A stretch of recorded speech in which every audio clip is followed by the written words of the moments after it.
Connexus is a rural housing association with over 10,500 homes in Herefordshire and Shropshire. Our aim is to provide good quality, affordable homes for all. And a major part of that is investment in existing homes and getting those homes onto the pathway to net carbon zero. There are 2 projects underway, one a Warmer Homes Project in Hereford and one Sandpits in Ludlow.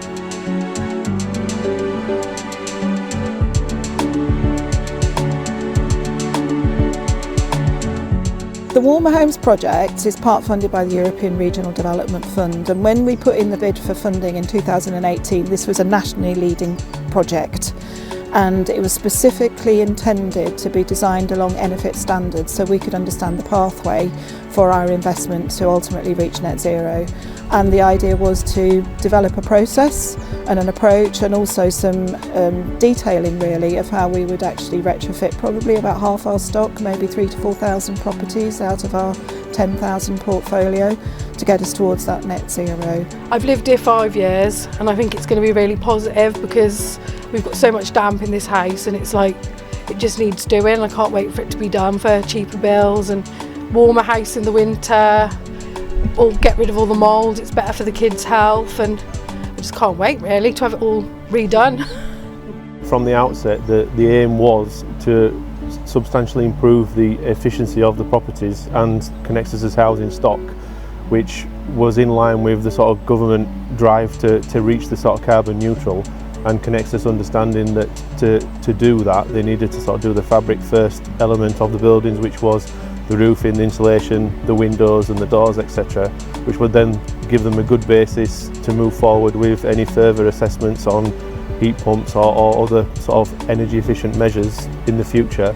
And following this and the sort of close collaboration we've had with Connexus, with Sustainable Building Services and along with Michael Dyson's, we've been able to sort of formulate a substantial scope and specification that has now sort of merited some specific design details that we've been able to roll out to the wider sort of Connexus housing stock, which will hopefully then allow Connexus to further meet their government targets of carbon savings across the stock. There's an awful lot of insulation, thickness of insulation that needs to be put on these blocks. For example, the external wall insulation, we have got 200 mil of insulation.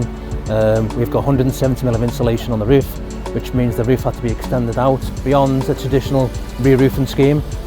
Insulation was put onto the rafters, and that affected the actual fascia and soffit, which had to be built out. So an awful lot of thought, design, construction gone into the buildings. Like I say, the size of the thickness of the insulation. We had to bring the windows out into the insulation line to secure them with timber. Since we've started, we've obviously become one of many projects now funded by the government to stimulate the economy, but also to scale up retrofit. So we're sharing our learning with others, but we're also completely committed still to this pathway to net zero, and that's what's really important. And what we've managed to do so far is understand how we can bring back to life and make fit for the next 50 years buildings that were only designed to be there to provide 2 or 3 decades of housing post Second World War, and we've given them a new life. We are installing a mineral fibre, a non-combustible insulation, which is classed A2 fire rating.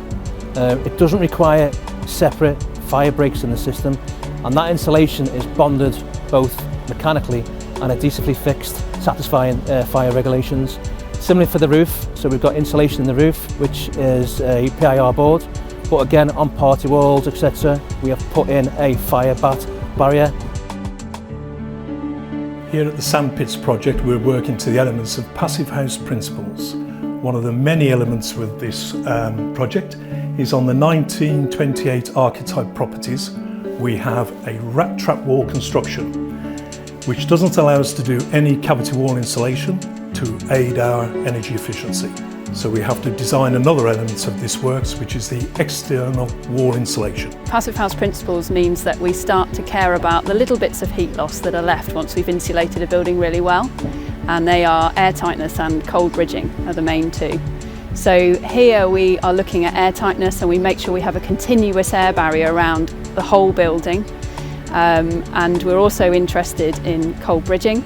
So we're making sure that insulation is continuous from the roof down to the wall, and then making sure that we have insulation down to the ground level as well, just to ensure that we're reducing heat loss, but also to stop low surface temperatures inside, so that we're reducing the impact of condensation and mould growth, etc. in our buildings. The whole reason that we are so interested in all of these details is that we are on a path to net zero carbon. So the whole team, the design team, the construction team, we're all learning as part of this process how to make our buildings better, how to drive them towards net zero carbon. I've spoken to one resident who couldn't say enough about how it's transformed her home, how now she didn't need to put the heating on through the winter. She didn't need to put a dressing gown on because it was so warm. She was over the moon with the improvements that were done. I live here for 17 years. In the beginning it was very, very, very cold, getting worse, and now, since made insulation, is very, very good. The house getting warm. I don't use anymore the electric fire. I don't use the heating for hours. 1-2 hours, and I get the house warm, and that's it. Not the windows are better now, because outside I don't hear nothing. Any noise, nothing, and well, it's better now for me to live here. This has been about learning more about our homes on the pathway to net carbon zero. It's about extending their life. It's about keeping the community together rather than redevelopment. This has been an amazing transformation, improving tenant lives whilst continuing on the pathway to net carbon zero.